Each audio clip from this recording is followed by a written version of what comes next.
4월 28일 시편 79편 1절로 13절 우리를 도우소서입니다. 예루살렘 성전이 BC 586년 바벨론의 침공으로 완전히 회파되었습니다. 많은 사람이 죽었고요. 그 이스라엘이 조롱당한 것을 애통해하며 하나님의 긍휼을 간청하는 시편이죠. 시인은 참담한 중에도 조상들의 죄와 현재 자신들의 죄를 고백하고 용서를 구하며 오직 하나님의 긍휼을 구하고 있는 것입니다. 먼저 1절로 3절은 돌무더기가 된 성전과 피로 물든 예루살렘을 하나님 앞에 호소하고 있습니다. 1절부터 읽겠습니다. 하나님이여, 이방 나라들이 주의 기업의 땅에 들어와서 주의 성전을 더럽히고 예루살렘이 돌무더기가 되게 하였나이다. 그들이 주의 종들의 시체를 공중의 새에게 밥으로 주의 성도들의 육체를 땅의 짐승에게 주며 그들의 피를 예루살렘 사방에 물같이 흘렸으나 그들을 매장하는 자가 없었나이다. 이방 나라들이라 하면 바벨론이죠. 그 바벨론이 주의 기업의 땅에 들어오고 주의 성전을 더럽히고 예루살렘을 돌무더기가 되게 하였다. 주의 기업의 땅, 주의 성전, 예루살렘 다 동일한 의미죠. 하나님이 계신 곳입니다. 예루살렘 성전을 말하는 것이죠. 그것이 정복된 것이죠. 그리고 그 성전의 주의 종들, 주의 종이라는 표현은 하나님과 그리고 이스라엘과의 언약 관계를 의미하는 그런 단어입니다. 주의 종들의 시체를 공중의 새 그리고 짐승에게 밥으로 주었다 라고 고발하고 있는 것이죠. 그 피를 예루살렘 사방에 물같이 흘렸으나 그들을 매장하는 자가 없었나이다.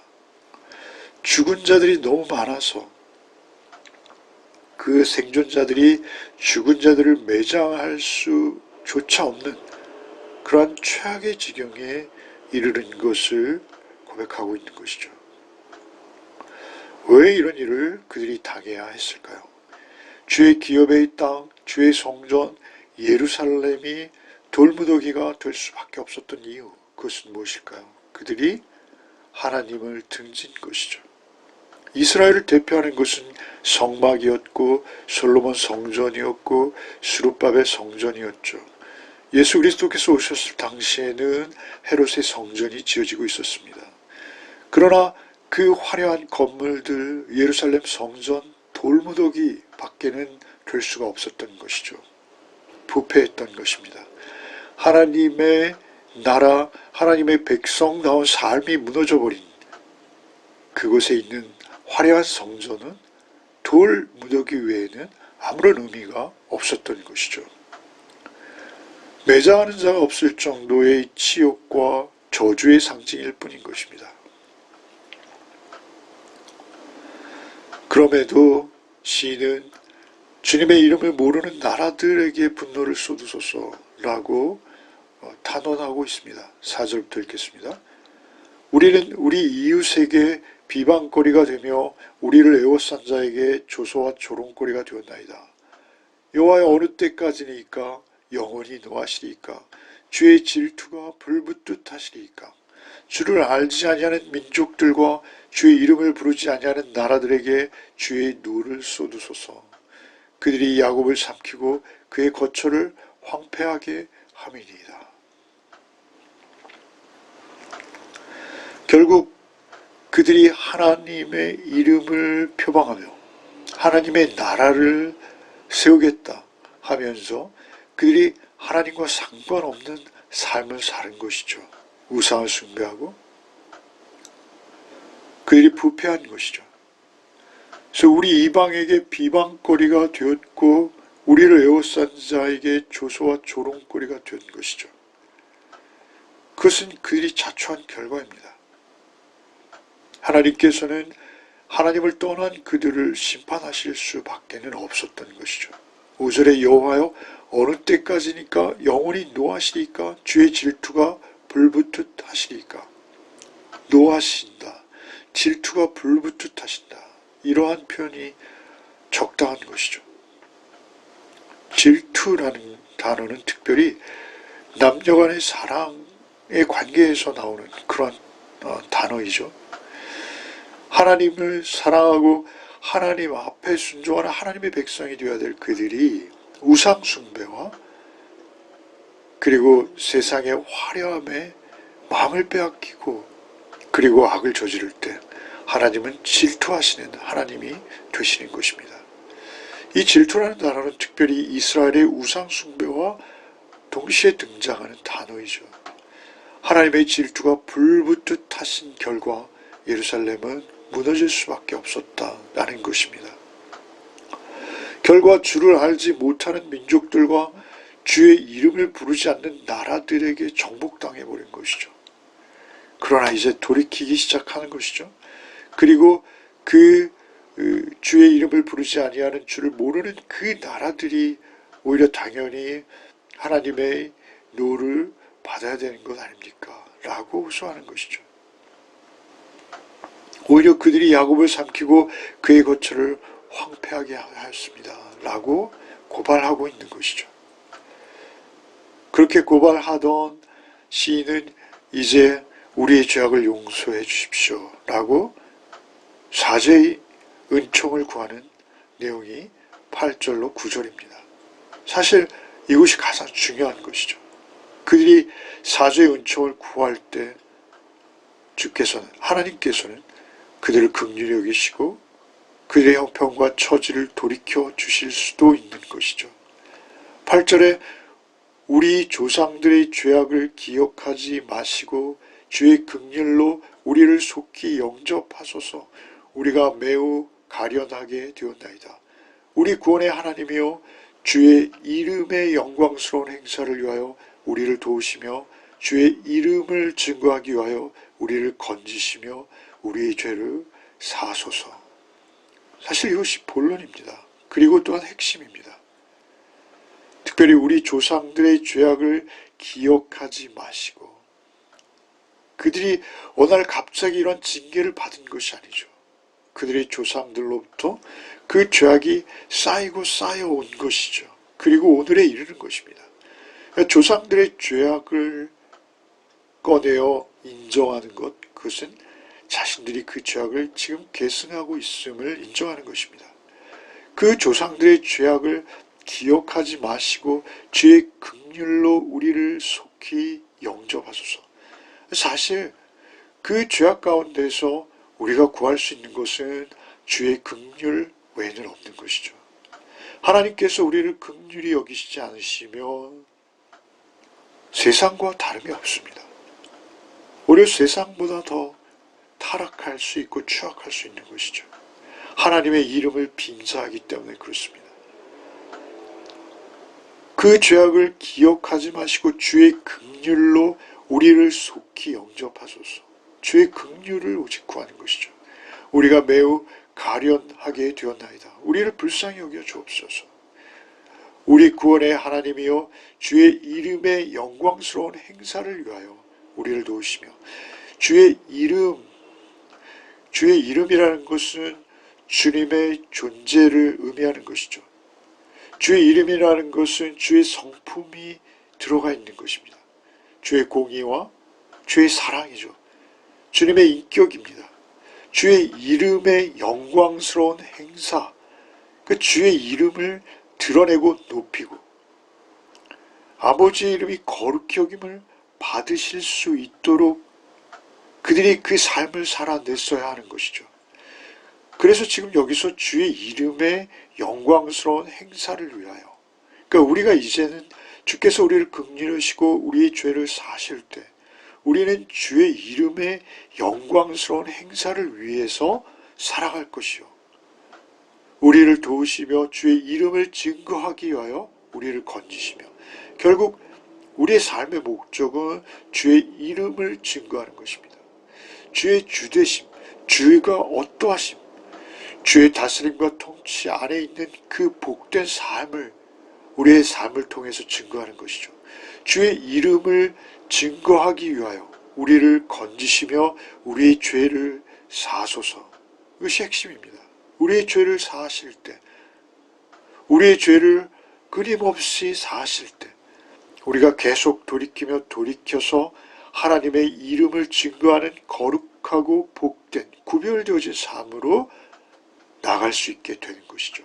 우리의 죄를 사하소서라는 이 카파르라는 이 단어는 희생제물의 희생, 곧 그 희생제물의 피로 죄를 덮는 것을 의미합니다. 죄를 덮어주소서, 죄를 사하소서. 역시 그 죄 사함을 받지 않고는 하나님의 백성다운 삶을 살아낼 수 없는 것입니다. 우리는 늘 그 피가 우리에게 요구되어지는 것이죠.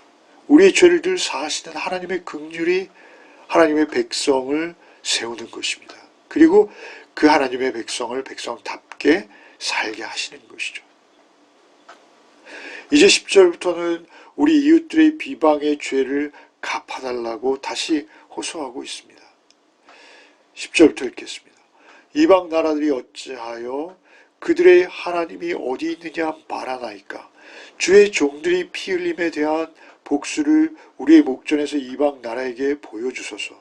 갇힌 자의 탄식을 주의 앞에 이르게 하시며 죽이기로 정해진 자도 주의 크신 능력을 따라 보존하소서.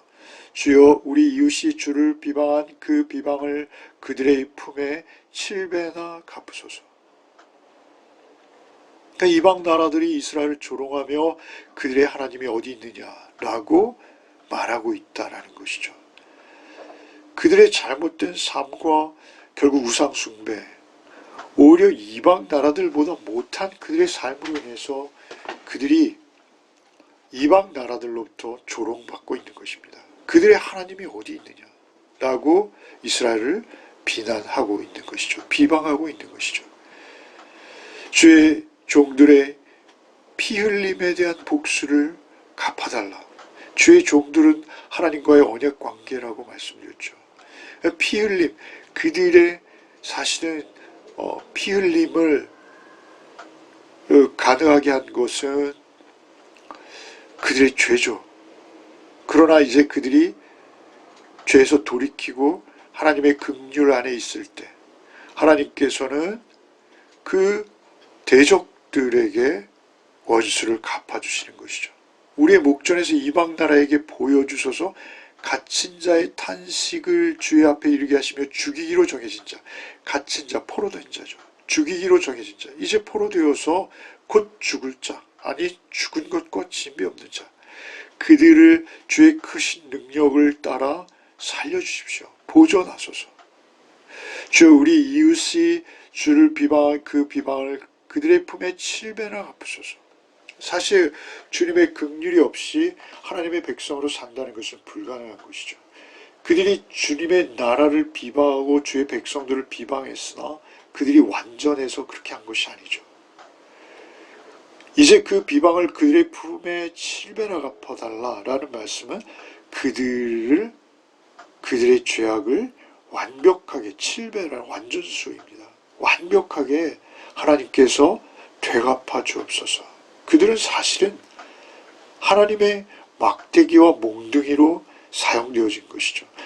하나님의 백성을 하나님의 백성 되게 하는 하나님의 징계의 도구로 그들이 사용되어진 것입니다. 그들이 이제 하나님 앞에서 사실은 폐기되어야 되는 것이고 그들이 목적을 달성하기에 이제 하나님께서 그들을 없이 하실 수 있는 것이죠. 그리고 이제 놀라운 13절이 고백되고 있는 것이죠. 하나님의 백성이 양이 되어서 영원히 하나님만을 찬양하겠습니다. 이렇게 노래하고 있습니다. 13절에 우리는 주의 백성이요 주의 목장의 양이니 우리는 영원히 주께 감사하며 주의 영예를 대대에 전하리이다. 우리는 주의 백성, 주의 목장의 양. 이 예수께서 오셔서 예수님 자신을 목자로 표현하시죠. 양들을 위하여 생명을, 목숨을 버리는 목자가 우리 주님이십니다. 주의 백성이요 주의 목장의 양이니 우리는 영원히 주께 감사하며 주의 영예를 대대에 전하리이다 라고 노래하고 있는 것이죠. 이 시편 79편은 주의 기업의 땅, 주의 성전 예루살렘이 돌무더기가 된 것으로부터 시작되었습니다. 이제 우리의 눈에 보이는 어떤 돌로 지어진 성전, 교회의 규모와 교회 성도의 숫자와 사실 이런 것이 중요한 것이기도 하지만 그것이 전부가 아니라는 것이죠. 그것보다 훨씬 중요한 것이 있으니 그것은 무엇입니까? 하나님의 백성으로 구별되어진 성전, 참 성전의 삶을 그들이 살아내는 것입니다. 그래서 예수 그리스도께서는 자신을 성전 삼으셨죠. 너희에게 보일 표적은 요나의 표적밖에 없나니 라고 말씀하시지 않습니까? 하나님께서 이제 하나님 아들 예수 그리스도를 보내셔서 예수 그리스도의 죽으심과 부활하심으로 그리고 성령으로 내주하심으로 이제 우리를 성전 삼으셔서 너희가 하나님의 성전인 것과 너희 안에 하나님의 성령이 거하시는 것을 알지 못하느냐. 우리를 성전 삼으시고 우리를 성전 삼으셔서 성전된 우리의 삶을 통해서 하나님의 이름을 하나님의 영광을 세상에 증거하시기로 하신 것입니다. 오늘날 우리에게 성도의 삶은 무엇입니까? 주님께서 우리 안에 내주하시는 것으로 우리가 성전된 삶을 사는 것입니다. 오늘 하루의 삶도 오직 주님 안에서 하나님의 이름의 영광스러운 행사를 전하며 주의 이름을 증거하는 그러한 삶을 살아내야 하겠습니다. 최선을 다해서 주께 의지하고 주님만 바라보며 주의 성령께서 우리를 인도하시는 곳으로 우리의 삶을 드릴 때 주께서 우리를 성전 삼으시고 우리를 통해서 하나님의 의로우심과 크신 사랑을 증거하는 그러한 한날의 삶이 되시기를 바랍니다. 기도하겠습니다. 주님 감사합니다. 오늘도 주의 말씀으로 또 하루를 살게 하시니 참 감사합니다. 예루살렘 성전이 더럽혀지자 그들이 파괴되어진 것을 우리가 교훈 삼습니다. 주님, 그들이 조롱당하고 애통해하는 모습을 통해서 오늘 우리를 돌아봅니다. 주여, 우리를 긍휼히 여기시고 우리 교회가, 우리 성도가, 우리 개인의 삶이 주님 앞에서 바르고 정직하여 하나님 보시기에 성전된 삶이 되어질 수 있도록 주께서 우리를 긍휼히 여겨 주시옵소서. 우리가 기대고 의지할 것은 오직 주의 긍휼뿐이오니 나 같은 것도 주께서 받으셨사오니 주님 내 안에 거주하셔서 내 안에 거하셔서 주의 음성 들으며 그 음성 따라 목자의 음성 따라 하루를 살아내는 복이 우리에게 있게 하여 주옵소서. 예수 그리스도 이름 받들어 기도하옵나이다. 아멘.